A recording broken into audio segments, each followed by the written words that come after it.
Hello everyone. हम लोग class 9 का बहुत ही एक इम्पॉर्टेंट चैप्टर डील कर रहे हैं, number system.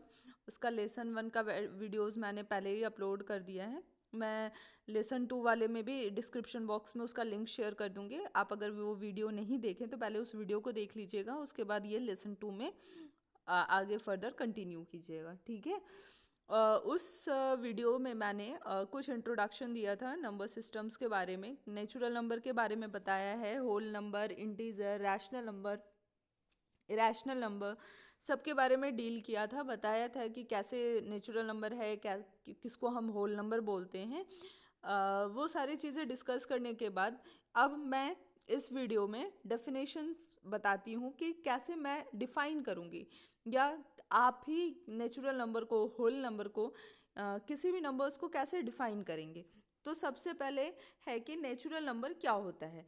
What is natural number? अगर डिफाइन करने बोला जाए तो हम नेचुरल नंबर को इस तरह से डिफाइन कर सकते हैं। काउंटिंग ऑफ नंबर्स बिगन और start from one is called natural number.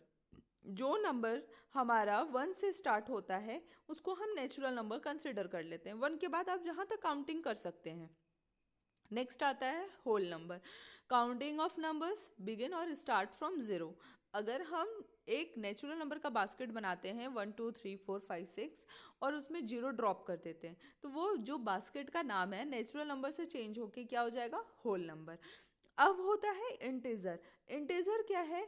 जो निगेटिव नंबर्स हैं, अगर हम 3 - 4 करें तो वो मेरा आंसर -1 आता है। तो जब वो जो -1 है वो क्या है? वो सॉरी नेचुरल नंबर है या होल नंबर है? ना तो वो नेचुरल है ना वो होल नंबर है। उसके लिए एक नया फॉर्मेशन है, नया नंबर सिस्टम है, वो है इंटीजर। तो negative number, zero, positive number, सारा कुछ इंटीजर में आता है, ठीक है। अब आता है हमारा नेक्स्ट स्लाइड में है रैशनल नंबर। रैशनल नंबर हम किसको कहेंगे? the numbers which are in the form of p by q and q not equal to ज़ीरो। q not equal to zero mention करना डेफिनेशन में रैशनल नंबर का बहुत ज़्यादा इंपॉर्टेंट है।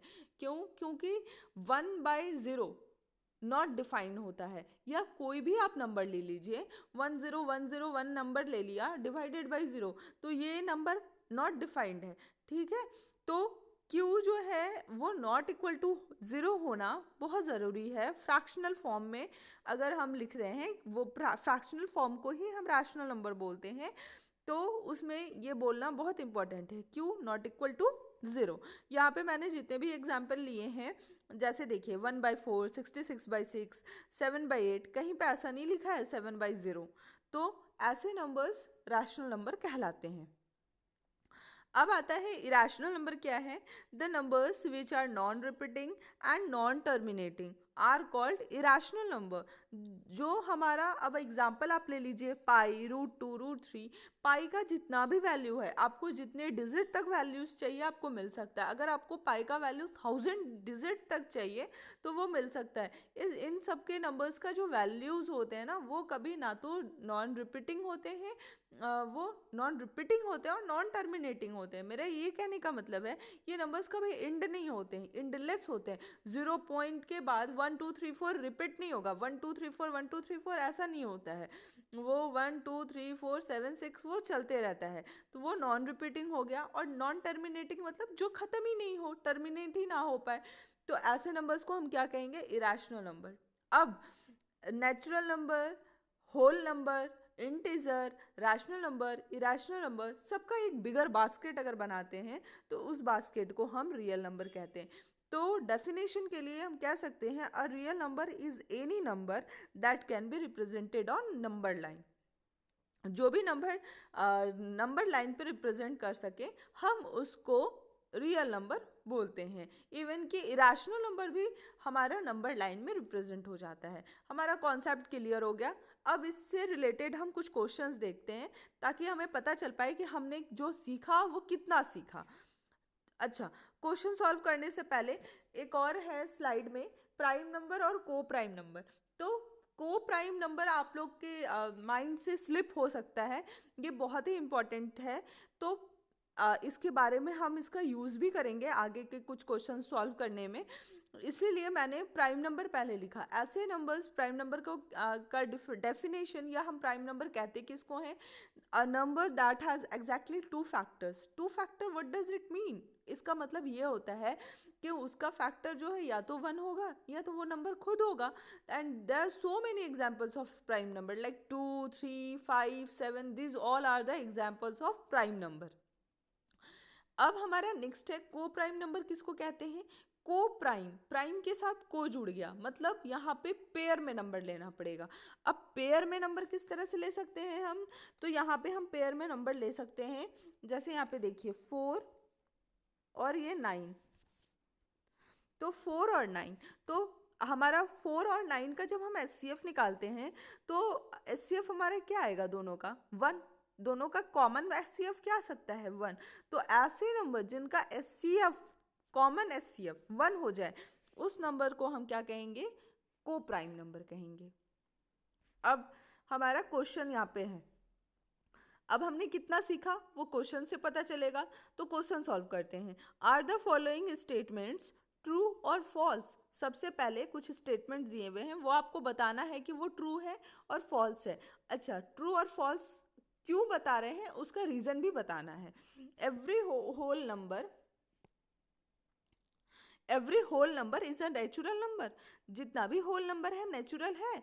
अगर होल नंबर 1 से स्टार्ट होता तब ये स्टेटमेंट करेक्ट था, लेकिन होल नंबर स्टार्ट्स कहाँ से होता है? वो 0 से होता है। तो नेचुरल नंबर तो 0 नहीं है, 0 तो होल नंबर है, तो यानी ये स्टेटमेंट मेरा फॉल्स हो गया। चलिए नेक्स्ट क्या है? Every integer is a rational number. क्या सारे इंटीजर रैशनल नंबर हैं? लेके देख लेते हैं, एग्जाम्पल समझते हैं हम। -2, 7, 6, हाँ इसके नीचे 1 है। हम कह सकते हैं इंटीजर चाहे नेगेटिव हो या पॉजिटिव हो, सारे इंटीजर के नीचे तो 1 होता है डिनोमिनेटर में। और चाहिए क्या रैशनल नंबर में? p/q के फॉर्म में चाहिए और q नॉट इक्वल टू 0 चाहिए, तो वो सारे इंटीजर्स में है। तो हम ये कह सकते हैं कि पहला स्टेटमेंट तो हमारा फॉल्स हो गया, लेकिन दूसरा स्टेटमेंट ट्रू है। अब नेक्स्ट क्या है? Every rational number is an integer. क्या जितना भी रैशनल नंबर है वो इंटीजर है?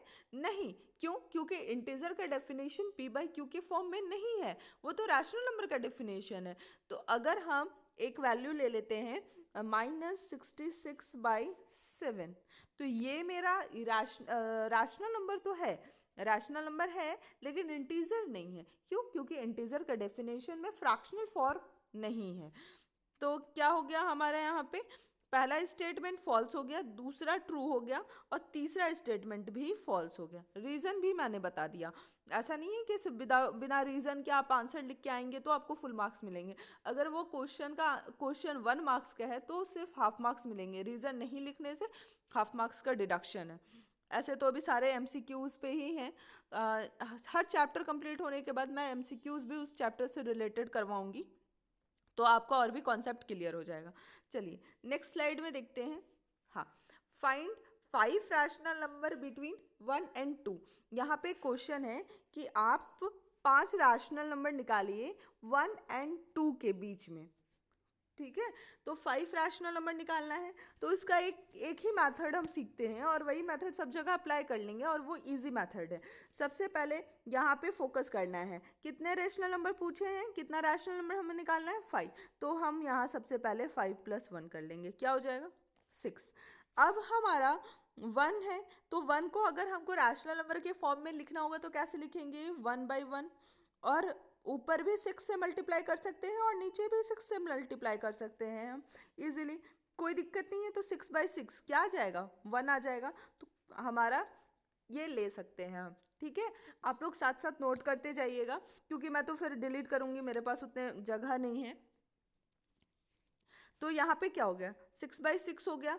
अच्छा, अब हमारा क्या है? दूसरा 2 है, तो 2 को हम ऐसा लिख सकते हैं ना, 2/1 भी लिख सकते हैं। तो ऊपर 6 से मल्टीप्लाई करेंगे, क्योंकि यहाँ पे 5 पूछा है तो यहाँ ही लिख लेते हैं। 5 + 1 क्या हो जाएगा हमारा? 6। तो 2 से मल्टीप्लाई करेंगे, 2 को 6 से मल्टीप्लाई करेंगे और 1 को भी 6 से मल्टीप्लाई करेंगे, यहाँ क्या हो जाएगा? 12/6। ठीक है। तो अब मेरे पास दो फ्रैक्शनल वैल्यूज आ गए, क्या क्या, 6/6 आ गए, एक 12/6 आ गए। अब 6/6 के बीच में क्या हो सकता है, 6 के बाद क्या आएगा, 7/6 आ सकता है। देखिए यहाँ पे एक सेकेंड, 7/6 आ सकता है, 8/6 आएगा, 9/6 आ सकता है, 10/6। फिर यहाँ पे लिख लेते हैं 11/6, और लास्ट वन में 12/6। तो देखिए एक, यहाँ पे मैं कलर चेंज कर लेती हूँ। हाँ, तो अब क्या हो गया, यहाँ पे एक रैशनल नंबर हो गया, दो हो गया, तीन हो गया, चार हो गया, और पाँच हो गया।